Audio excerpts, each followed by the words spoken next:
তারাও আপনারা মুক্তিযোদ্ধা হিসাবে আপনারা গণ্য। 24-এ যে যোদ্ধারা যুদ্ধ করেছেন তারা স্বাধীনতা সার্বভৌমত্ব রক্ষার যুদ্ধ করেছেন। স্বাধীনতা সার্বভৌমত্ব অর্জিত হয়েছিল 71 সালে, তাকেই আবার রক্ষা করা হয়েছে 2024 সালে। বাংলাদেশের মানুষের সমর্থনে বাংলাদেশ জাতীয়তাবাদী দল আগামী দিনে সরকার গঠনে সক্ষম হলে এই শহীদ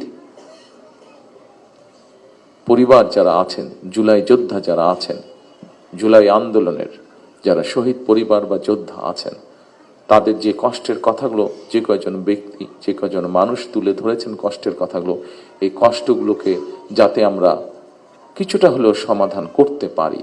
যাকে আমরা হারিয়ে ফেলেছি তাকে তো আমরা ফিরিয়ে আনতে পারবো না, কিন্তু যারা পেছনে রয়ে গিয়েছেন সেই পরিবারের সদস্যদের বিভিন্ন সুবিধা অসুবিধাগুলো যাতে দেখভাল করতে পারি এই মুক্তিযোদ্ধা মন্ত্রণালয়, কারণ তারাও একজন মুক্তিযোদ্ধা, তারাও আপনারা মুক্তিযোদ্ধা হিসাবে আপনারা গণ্য।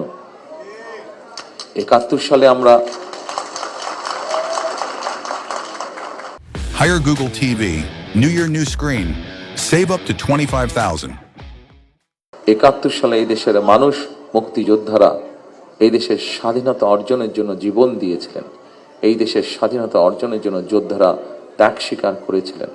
ঠিক একইভাবে 24-এ যে যোদ্ধারা যুদ্ধ করেছেন তারা স্বাধীনতা সার্বভৌমত্ব রক্ষার যুদ্ধ করেছেন।